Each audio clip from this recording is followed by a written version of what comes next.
Hello, everybody. We are again back on deck with another interesting interview. This episode is actually with Kylie Denton. Kylie resides in the beautiful Brisbane, Queensland. For people that are not familiar with Australia, Brisbane is one of those great cities, a bit farther up north, very sunny, very flamboyant, very lifestyle driven. And you'll find that Kylie is another great person that actually reflects those values in herself. Look, without further ado, I'm just going to bring us straight away into this here. And Kylie, welcome. Thank you, Bram. Good to be here. It's actually 28 degrees here and it's magic. I heard actually on the news this morning it's raining down there, isn't it? It's beautiful here. But yeah, right now, yep, you got the sunshine, we've got the rain. We've been swimming in our pool now for the last 4 weeks. I'm loving it. It's beautiful, absolutely beautiful. So great to be here and great to be here with you. Well, thanks for making yourself available. I know that you're always very busy, helping people out there. You just got out of a coaching session and straight away jumped into this one here with us, not in the swimming pool. I did. Another episode, which is great. Not yet, not yet. So first things first, Kylie, obviously, I know you, we work together also, but tell us a little bit more about who you are, what you do, and that sort of stuff. Yeah. Sure. Well, look, I'm the founder and director of Performance Advisory Group. I started in financial services in November of 1989. Okay, so over 26 years about it. And I'm as passionate about it as I was on the first day that I started. So I've also been a financial advisor for many years. And for the last 8 years, I've actually been running my own company.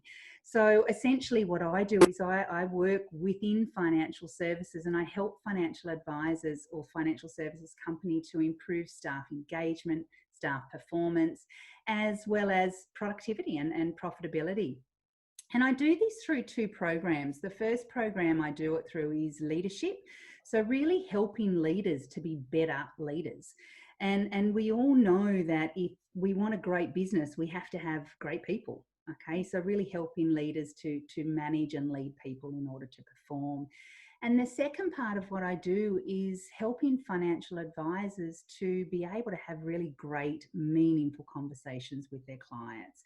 In order for them to be able to create a great customer experience, but also to be able to help clients in needs that maybe the client never knew that they had previously, which in turn, provides a great customer experience, but also helps financial planners to convert more and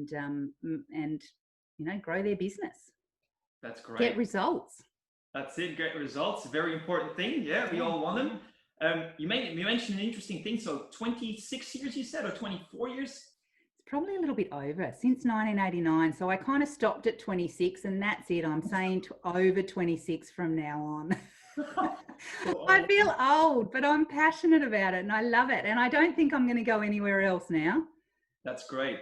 And so 8 years ago, you decided to take the plunge, so to speak, and start up your own firm. What necessitated you to it, or what kind of led you to doing that? Oh my gosh. Okay. I'll keep it short, but essentially I was pregnant with our second child and I separated from my husband and I went, why don't I start a business? And everyone went, what? What?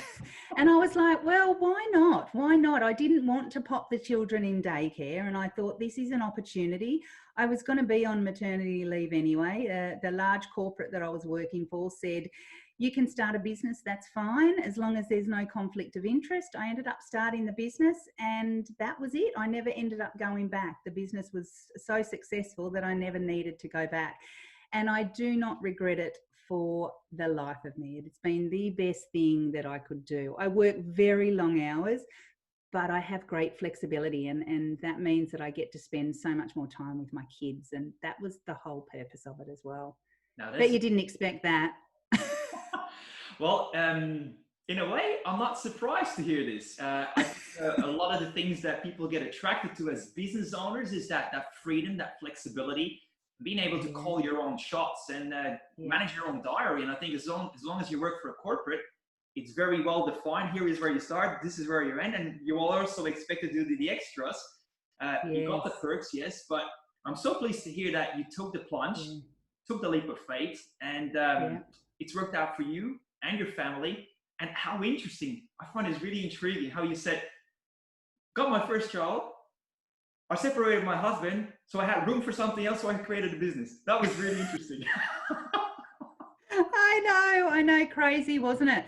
But it really was because I wanted to redesign a new life, and I wanted to redesign it the way I wanted it. And I love the corporate space, and pretty much all of my clients are still corporate clients. But I wanted to make sure that I did have that flexibility because I'd always worked so long hours, and it was the best thing I'd done. And many people looked at me as if I was absolutely crazy. And I remember saying to people, well, if you can't back yourself, who can you back? You know what I mean? Like, if you cannot back yourself, then who else? So I was like, I believe in myself. I know I could do this. I was passionate about it, had heaps of experience, and here we are 8 years later. Fantastic. Great going. There's very few people that actually survive in tumultuous times and all of that sort of stuff for that long. I think the 10-year mark is like one of those where there's only a very small fraction of people that got started in their own business that actually make it there in the first place. And you're really well on your way, which is great. Now, Yes. I remember reading an extract out of one of your articles in a book, and it actually talked about what really got you so excited about financial planning as an industry. And I would love you to share that also with people that are watching this here. Yeah, sure. Thanks for asking. And it's a story I often tell when I'm presenting. My mission and my whole focus in this industry is, how do I help financial service companies, financial planners, to help as many people in Australia to have the future that I think every Australian deserves. And the reason that I do that is because when I was 13 years old, my father passed away. And my father was a really smart businessman. And back in the late 70s, he actually had, and you might not remember them because I know you don't have as long a career in financial services as what I do. But they used to be the old life agents, and they'd knock on your door and they'd sell you life insurance. Well, my dad actually took the life insurance. And I'm one of 7 brothers and sisters.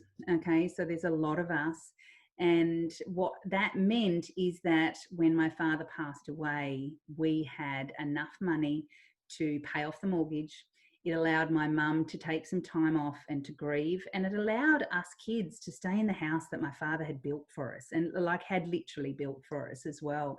Now, it didn't make us millionaires, but what it did do was allowed us that peace of mind.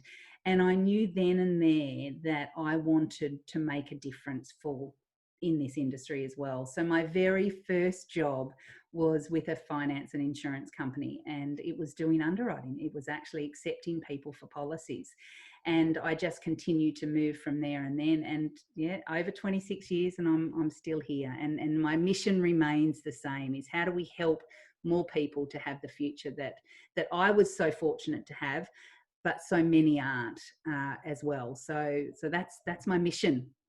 It's a great mission, and I'm glad that you shared it here with us today. So thank you for that.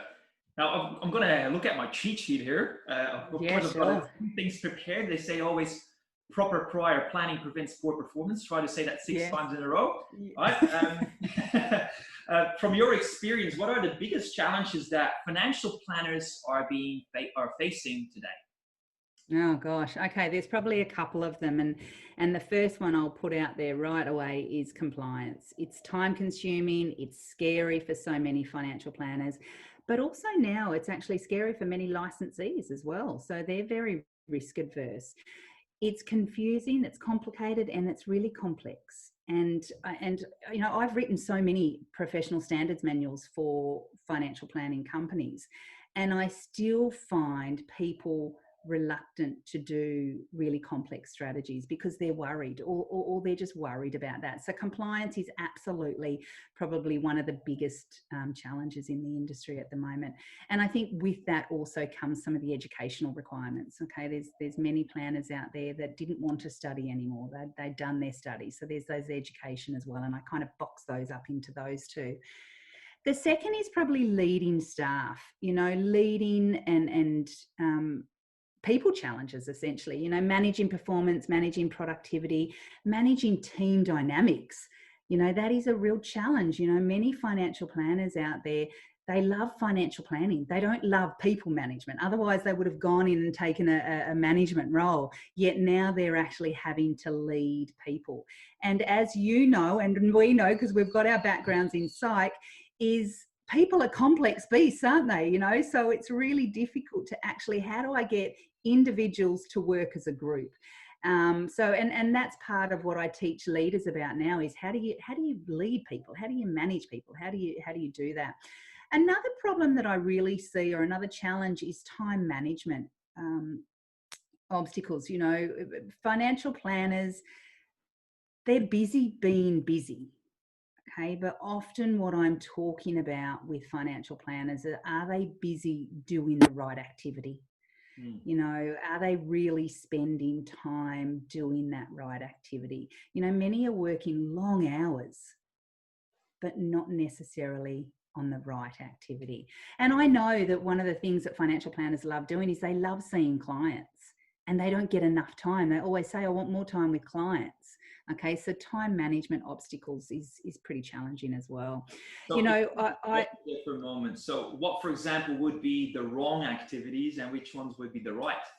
Yeah, great. Yeah, good question. And I actually talk about this. I talk about the 6 secrets of highly successful financial planners.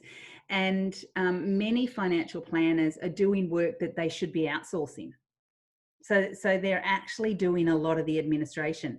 And I'm always saying, you know, spend your hourly rate is worth so much more than that. Okay, so outsource it. Okay, outsource that to people that can do that. Okay, and that's not just paraplanning. I've been in business now for 8 years, and I've had a virtual assistant ever since the day I started. I couldn't do without my virtual assistant. Okay, so there's opportunities for that. A lot of the time they're not doing the right activities, such as networking or business development. Okay, or even spending time with clients as well. So there's activities that they're not doing that they should be doing because they're too busy doing other little activities that they shouldn't be doing. Yeah, being busy is a trap to fall into very easily, and then It is. let's say put the blame on external circumstances. Whilst really it's a self mastery thing, it's a self regulation thing. Yeah, absolutely. It is. It is. And we just talked about that actually prior to this session, didn't we? Where I was coaching a financial planner that really should be spending time on his business, but he's actually spending time doing other tasks that he shouldn't be doing. That was a prime example. Now, after 6 months of coaching, he's actually spending time where he should be spending time, and his business is going great. Very good stuff. Let's continue with the challenges. So we've had so far the compliance, the educational pieces, then of course the leadership and culture development. What else is there in terms of challenges that the industry is facing? From my perspective, I see around the areas of how do I get my people to do more efficiently. Okay, so many financial planners or many businesses that have financial planners in them want to be able to help them do their business more efficiently. Okay, so I know when I work with some companies, I've got financial planners spending hours with clients in appointments.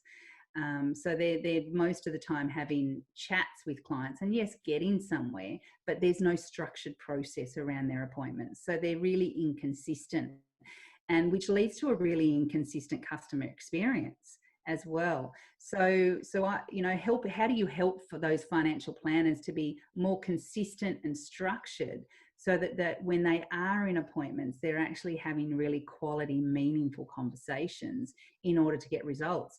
And not only that, save them time. So realistically instead of spending 2 hours in appointment, actually spend an hour and 15 or an hour and a half in appointment. So you've got that extra bit of time back. So I often find inconsistencies with the way in which financial planners conduct appointments. And that's for a myriad of reasons as well. You know, it's not just one. That's it. So in a way, I would call that the sales component. You mentioned customer experience, but it's really like the process of how do you go from a coffee meeting into a successful deal. Yep. Yeah, you're exactly right. And the reality of it is we all know that successful salespeople follow a process. Mm-hmm. Okay, Mm-hmm. it doesn't matter whether or not you're working for Ferrari. They don't just ring someone and just have a general chat. They've actually got a really clear process. BMW are the same. McDonald's do it too, and we often laugh when they say, you know, do you want fries with that? But they've been taught a very consistent sales process. Okay, why? Because it works. Okay, and that's the beauty of having this beautiful consistent process, is it works. Okay, but also we know that the client gets this lovely customer experience as well, and every customer experience is not just one off. Every business, every really top-notch business has a great sales process. Definitely. And I fully underwrite that, and I love the process. Yeah, so do I. Yeah. Probably the sales psychologist. Yeah,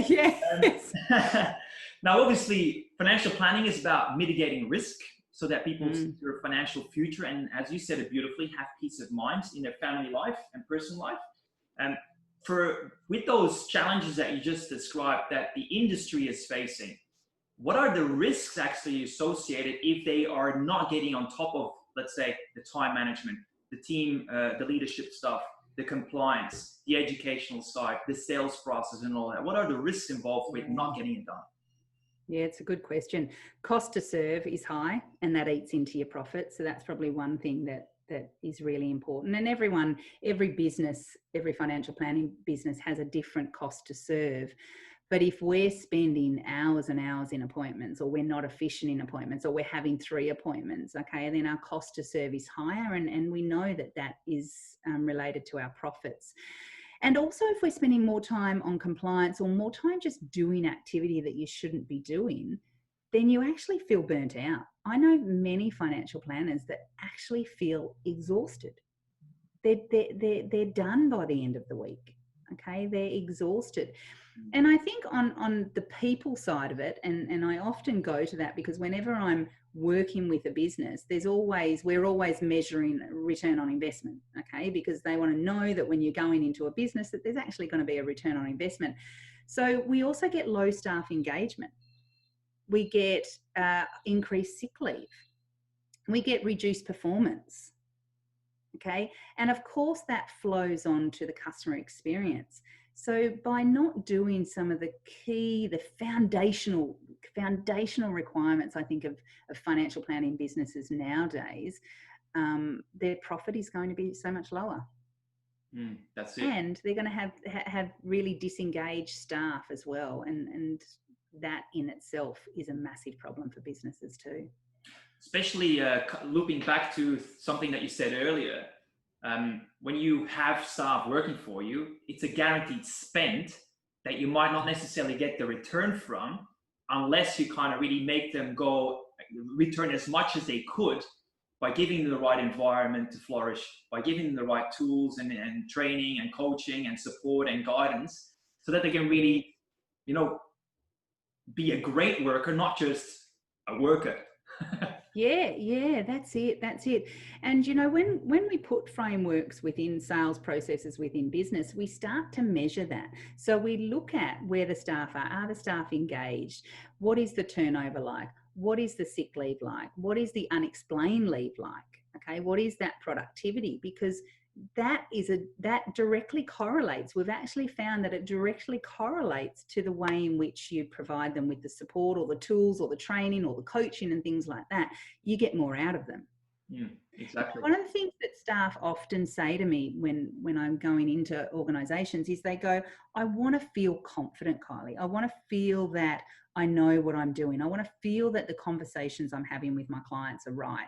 I want to feel that I'm doing the right thing or the best thing for the client. Show me how to do that. How does that look? How does that feel? What do I need to say? Okay. And then how do I repeat that process over and over again? So our staff or our people actually tell us we want it, yet many people or many leaders actually don't give it to them. And I think one of the things that I often see is we assume that because you were a financial planner or because you are a financial planner, that you should just know what to do. But so many of them actually know how to be technically great. They absolutely know how to write a strategy, know how to develop a strategy, know how to execute the strategy for the client. But what many of them don't have, as you, I'm sure you'll agree, is some of those soft skills, those sales skills, the conversation skills, you know. So true. The communication piece is a big one. Communication, And I think especially, you know, I personally am originally Belgian, and I've worked in 16 countries to date. And of course, Australia is now my new home and has been for 10 years. But one thing I did find is that this tall puppy syndrome sneaks into the business environment as well, where people really don't feel confident or comfortable in expressing the fact that they might here and there may have some gaps to address. And it's very easy about not feeling good enough when there's a potential need that is identified, unless they find somehow a confidant, somebody they can trust, somebody where they feel that they can express themselves and where they feel that they can be accountable towards something bigger. And I know that you're a big person on the scorecards and the like. So that's when the process can get started, right? Yeah, it can. And I often find, as I'm sure you find too, is that financial planners, they're generally really good at having the conversation from start to finish. I often find that I don't need to necessarily change everything that they do. Most of the time I'm just tweaking. And now I might be tweaking around, how can you ask more deeper questions? How can you go deeper or broader? Or it might be, how can you link the benefit to what it is, the strategy? So sometimes it's often just a tweak, because they really are skilled and they know what they're doing. It's just, how do we polish it in order to be the best that they can be for not only themselves, but also for their clients and the business as well. Exactly. Even if it's only just translating the technical jargon into some common layman's terms that people can understand and relate to. If it's only that in itself already, of course, makes it much easier. Agree. Totally agree. Totally agree. And to what extent would storytelling be one of those soft skills that you reckon, you know, that financial planners can really benefit from using more of? Yeah. Well, who doesn't love a good story? Okay, stories have been around since the test of time. I mean, my children still love stories. They still love and they're 7 and 10. We love stories. Stories are absolutely critical when we are talking to clients. And I present a lot too. And I might develop the presentation. And then after the presentation, I'm looking, where do I put the stories in? People want stories, okay? Stories make it interesting. Stories make it real. Stories bring it to life, okay? And so often when I'm working with financial planners, I'm bringing in those stories around how they can share with how they've helped clients, that the clients, that's the same as the client sitting in front of them. People want to know that. They want to know stories. So we've got to get better at telling stories. I love telling stories. Yeah, I'll definitely notice that. Very good. Now, knowing what you now know, what are the biggest opportunities for financial planners moving forward? Of course, it's a very different, very changing landscape. And there's obviously always opportunities. I recently actually saw how Dr. John DeMartini, a friend of mine, who posted a new podcast of his that said, turn your setbacks into comebacks. And I love the idea. So what are now the comebacks potentially for financial planners? Yeah. Look, I'm going to tell it from my side, because I think there's probably a few different things that other financial planners might say. But I think one of the things that really I see that stop financial planners really making a difference or growing within their business or even increasing their profit is to make sure they are outsourcing anything that is not networking, business development managers, and seeing or talking to clients. Okay, that is probably the one thing that I will say to them is outsource that. Okay, that should not be the things that you should be spending your time on. As I said before, your hourly rate is worth far more than that. So outsource that sort of stuff. Second is have a sales process. And what I mean by that sales process is making sure that sales process will allow your clients to have an amazing customer experience. And we know that when we surprise and delight clients, that they are clients for life. Okay. You cannot surprise and delight clients if you do not have a sales process. Okay. Because it's hit and miss every time. So absolutely a sales process is critical. People need to be structured. They need to be consistent. Okay. And that will make a massive difference within the business as well. So making sure that they're outsourcing, making sure that they've got a great sales process. And one area that I think we need to consider as well for the provisional relevant for financial planners that are coming in, so, you know, the trainee financial planners, is they need to know how to conduct appointments. And it shouldn't just be shown by the one person in the business doing that.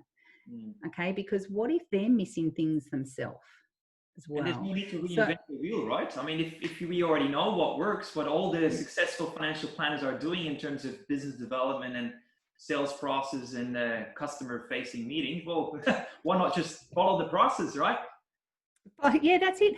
And you know, one of the things about following a process is people feel comfortable. They feel confident. I often find when I'm putting in a sales process in an organization is people go, I know what to do next. I know what comes next, because they actually know, as opposed to, is there any other questions I should ask, or what else should I do, or have I missed anything? They actually know what to do. So that sales process is absolutely critical for not only your new financial planners, but also for the business, to make sure you've got that consistent experience, but also clients. We are, as human beings, we like consistency, don't we? Which is probably why COVID has impacted so many people mentally and emotionally, because of change. Okay, so we know consistency is something that we actually like as humans. And finally, what I'm going to say is that making sure that you are doing some form of social media, or doing some sort of media and technology. Okay, many businesses say to me, oh, but that's not the place I play in anymore, or that's not the place I play in. But actually, everyone should be thinking of themselves as a media or as a technology company. Okay, so how are you making sure that you remaining relevant to your clients? Okay, so clients now like to have different types of communication. They don't just like to receive an email. They don't just like to receive a newsletter via email, or even a newsletter in the mail. So how are you adding value to your clients? You know, and I don't know about you, but lately I've been doing so many podcasts. Podcasts, I'm not going to say the next new thing, because they've been around for years. I've actually loved podcasts myself, but I'm finding that I've been asked to go on more podcasts lately. And I think that's because the businesses that are asking me, is they're asking their clients, how can I add value to you? What do you want from me as your advisor? What do you need? How can I continue? So whether that be podcasts, whether that be YouTube videos like we're doing today, whether that could be interviews with people that are important that they might want to know, whether that be webinars. I know many companies are offering amazing webinars to educate clients around, say, self-managed super funds, or, you know, just the markets and things like that. So how are you adding value to your clients through the use of media and technology? Because that is our new world. There's a lot that you there shared with us, and value indeed. I'm going to loop back to a few things, one of which is remote working. You mentioned COVID. We obviously talked about some of the challenges. We talked about leadership and all of this. You talked about, you know, how the business owners really need to focus on the high value tasks and outsource the nitty-gritty stuff to other people. So how do we go about remote working? What are some tips that you can now, right off the bat, give to people that are watching this that run a financial services firm? Yeah, great question. Great question. I wish I'd looked at my presentation that I did on remote working. So that, and that is actually part of the leadership program, is how do we manage hybrid teams going forward? Because we know now that people actually Some people actually enjoy working from home. Some people enjoy working in the office. And then we've got these people in the middle that actually go, I want to come into the office a couple of days a week and I want to work from home a couple of days a week. So we've now got leaders that are actually having to manage hybrid teams. Okay. So there's a couple of things that I'll say around that is, one, you need to change the way in which you communicate. Okay.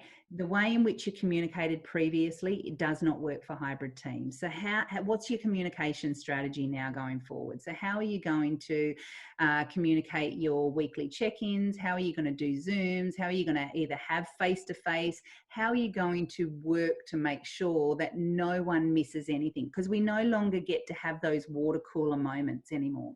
You know, before when we were all together, I could be walking down the aisle and I'd go, oh, John, don't forget that. Or, you know, but we don't have that option anymore. So how are we going to do that? So I'm often working with leaders around get that right strategy in place. Okay. And one thing I will say in this point is it's not about you as the leader coming up with those decisions. That you don't have to do that. Go out to your team and ask that. The second, I think the most important point when it comes to hybrid teams is how are you making sure the team feels like they're one? Okay, how are you making sure that connection's still there? Many people we know throughout this virus is people have felt very disconnected. So we need to make sure that connection is there. So how are they going to do that? And that can be done several ways. That again, you can do. I know people that are doing Zoom drinks. I know people that are having, you know, afternoons on Friday. Everyone gets together. I know people that are sending, you know, birthday cakes to people's homes when it's their birthday. Whatever it might be, everyone's going to be a little bit different from that perspective. So really making sure the connection is there, making sure that your communication is there. But then third, how are you going to measure success now? You know, what does success look like? Okay, we can't just assume that people are going to work the same as what they did previously. So how do we measure success now as this new looking team? Okay, and then probably finally, how do we really get people to make sure that they're still being coached, trained and developed?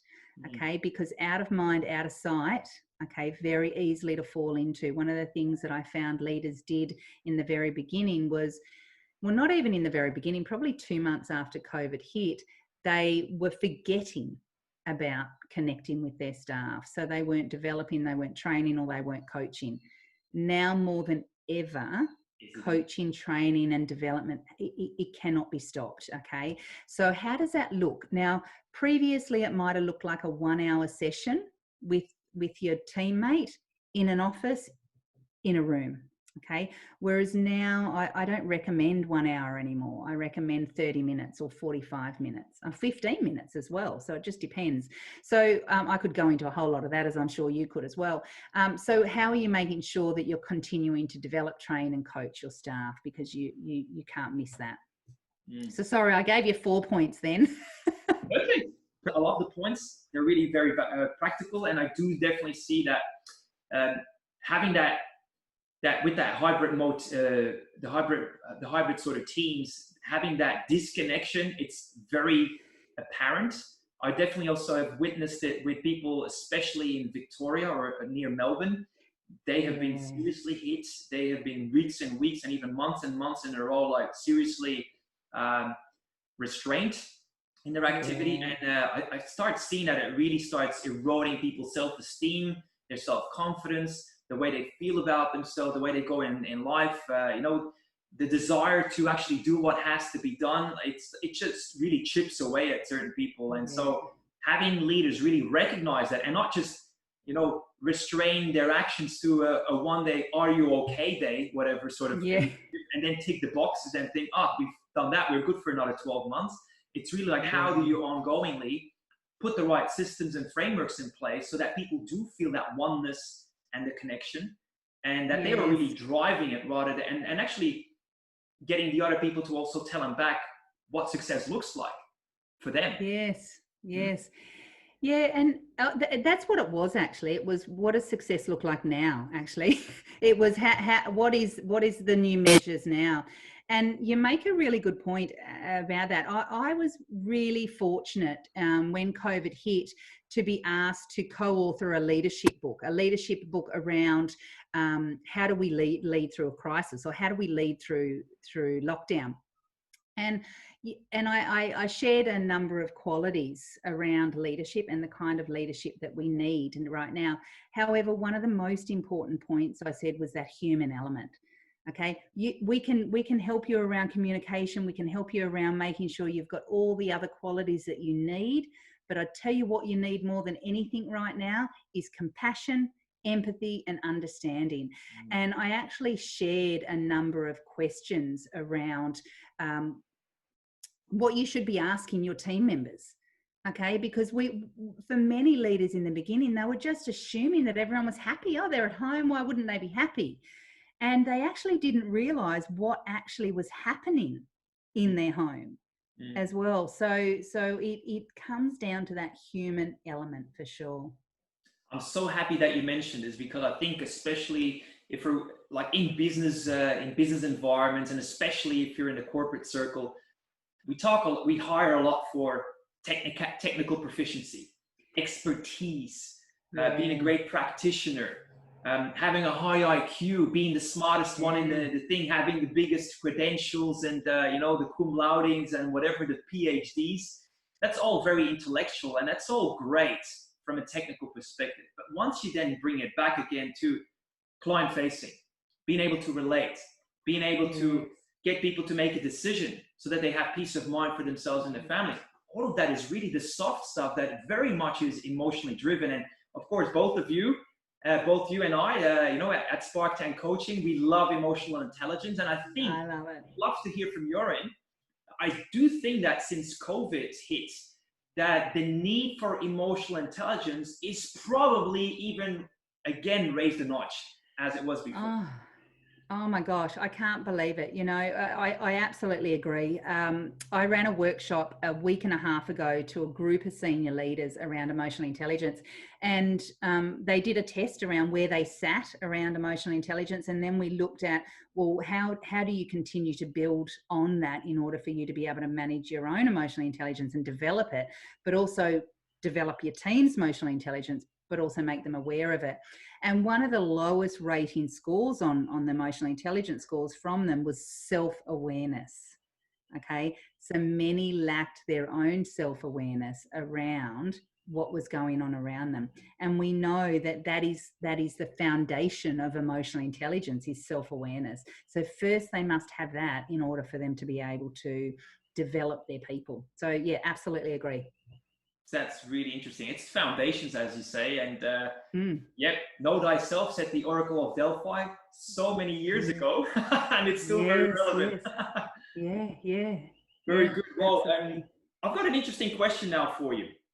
I think one of the questions we already covered here, but the next question I have is lucky number 7. Lucky number 7, okay. If there is something that you wish you knew back when you started in the industry, what would you tell your younger self? Oh gosh, okay. We're going a long way back. Only for me especially. Do you know what? That's a great question. I think for me, when I first started in the industry, I was really passionate about how do we help more people? How do we get more people to get life insurance or disability insurance? How do we help it so that I could help more people to have the future?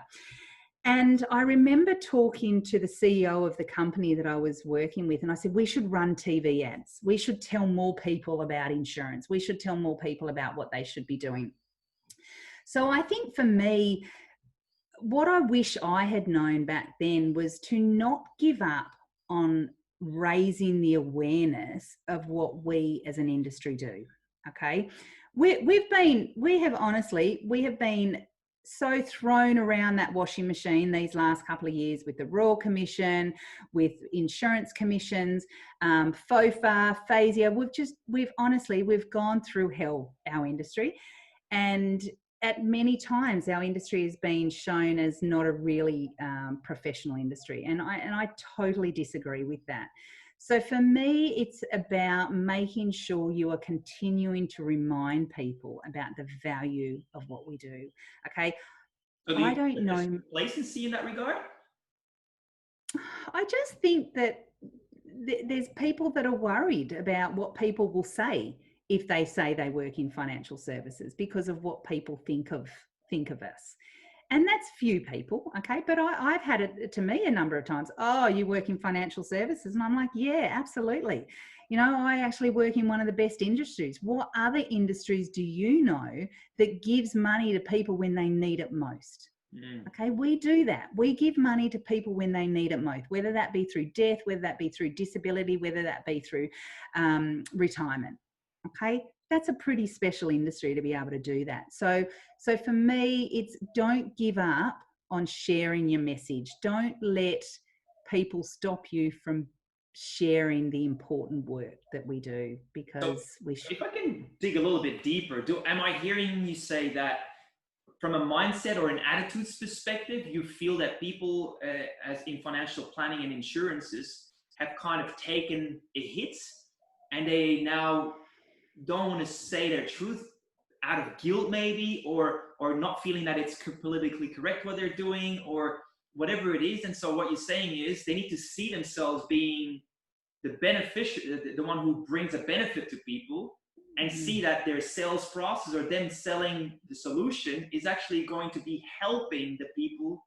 And it's important that they remind themselves of the why. Is that what you're saying? Yeah. Look, and I won't say it's everyone, but I know, and I've been in the industry for a long time, and I know that there's been times when people have said to me, you know, oh, that you've gone through the Royal Commission, all of you do the wrong thing, or there's just comments, okay?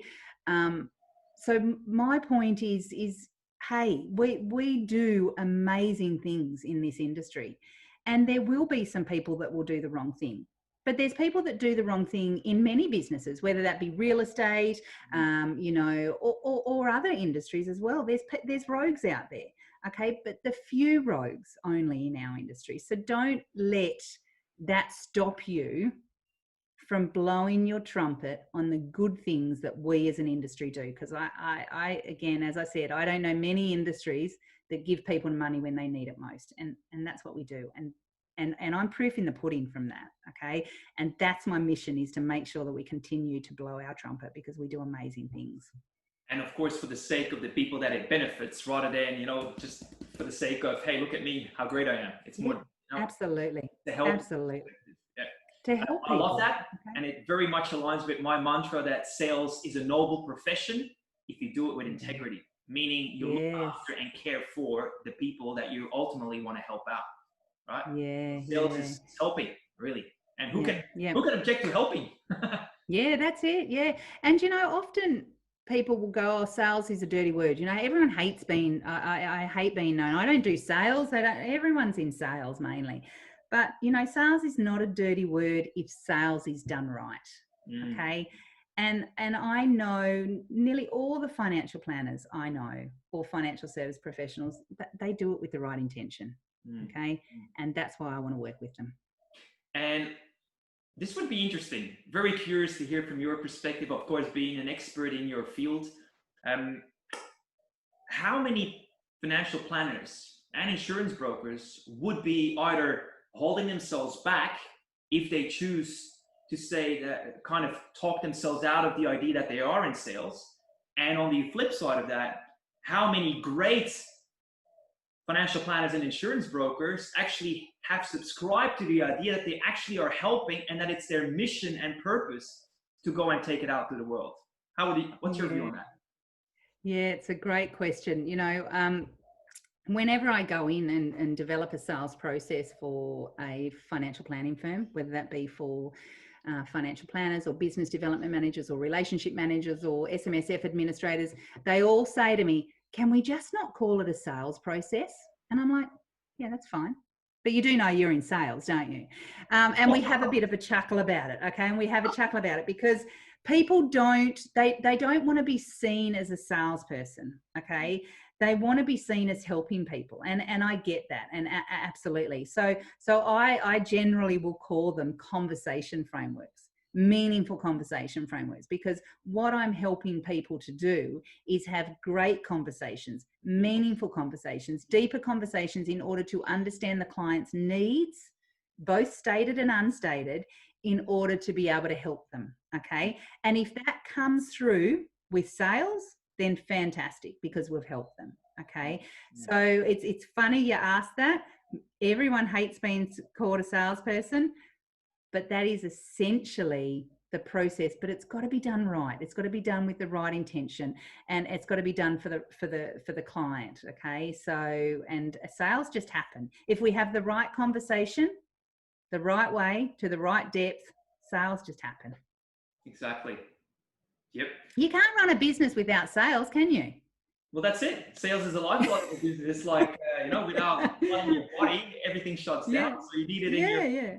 You need it. But just do it right. Do it right, though, and we're good. I think it's the stigma that really helps or prevents people from really shining in that role. And I think the more people embrace it as it's a noble thing, especially if I do it in the right way, and I look after the client's interests and they look after me in return. It's really that it's a process of fair exchange, right? Yeah, People want to get the peace of mind that if in the event of something negative that happens to themselves, that their family is looked after, or vice versa. So all of that I fully get. We're going to move over to an extra question here, which is, what are the best 3 pieces of advice to give planners that really want to crush it in today's society? Oh gosh. Okay. Outsource. I'm going to say it again and again and again. Making sure you're outsourcing things that you shouldn't be doing. Okay. Pass it on to other people. Second one is, and I'm sure you're going to agree with this, but get a coach, okay, or a mentor. Okay, get someone in your corner, people to push you, people to challenge you, to help you grow. We wouldn't expect a footy team or a cricket team or a tennis professionals to do it by themselves in order to be great. So how do you make sure that you've got someone in your corner continually pushing you, challenging you, helping you to grow so that you can be better every single day? Okay. One other piece of advice would be, make sure your customer experience is where your customer experience needs to be now. So I was asked to talk about customer experience a couple of months ago. The way in which customers do business with us has changed. Okay. So if we continue doing and delivering the experience that we used to deliver previously, it's not going to hit. Okay. So reevaluate what your customer experience should be. So do some customer mapping. They can either do that themselves or they can get someone in to help them with it, but reevaluate what their customer experience looks like now. Can you give a practical example of that, the customer experience? Yeah. So we often assume, and many financial planners did in the beginning, that clients want to receive information face to face. Okay, or clients don't want to meet with us virtually anymore, or the way in which we deliver the statement of advice, it has to be done face to face. So I want you to challenge that, okay? Because and also another one was, our customers are too old, they won't use social media, or our customers are in the 60s, they won't go online. Well, we now know that actually there's more people in the 60s going online and checking their even their super statements online, or checking where their money's invested online. So my mum, she's 73 years old and she's got Facebook. I think she's on Facebook more than me. Okay, so so let's not assume that our clients don't want to do something. Okay, let's actually ask our clients. Okay, and it can be as simple as, when we're talking to them, what can we do better? What is it that we need to change? What could we do differently for you? So it doesn't necessarily mean call someone in, a consultant and someone to come in and do it for you. You can do it yourself. It's probably more comprehensive to have someone that has that experience to do it, but that customer experience is important. And with that customer experience, also find out about making sure, what information do they want to receive now? You know, what kind of education material? Do they want to get it via podcast? Do they want to get videos? Do they want to get, you know, I know a couple of financial planners that do some recordings and then send it out via an email and the client gets to listen to it as opposed to having to read a newsletter. So find out what your clients want from you now. And give it to them. Because our world has changed. And give it to them. Yeah, absolutely. Sales is easy. Find out what people want and give it to them. I know. Ask questions. Funny that, isn't it? And that's what it comes down to. And that's what's great about having a sales process, isn't it? You've got these beautiful bank of questions to ask clients that you can go really deep on and find out. I am so much enjoying this interview here, Kylie. I got one last question. Might still have another one up my sleeve, but at least on my page I got one. I know you like adding in some extra questions, don't you? I do.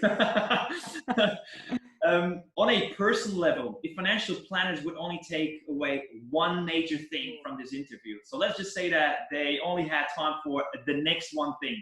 What is the one thing that you absolutely unequivocally would want him to take home? My gosh, I'm not good at giving just one thing. Have you noticed? I'd like to give a bit more. Look, don't do business alone is probably the one thing.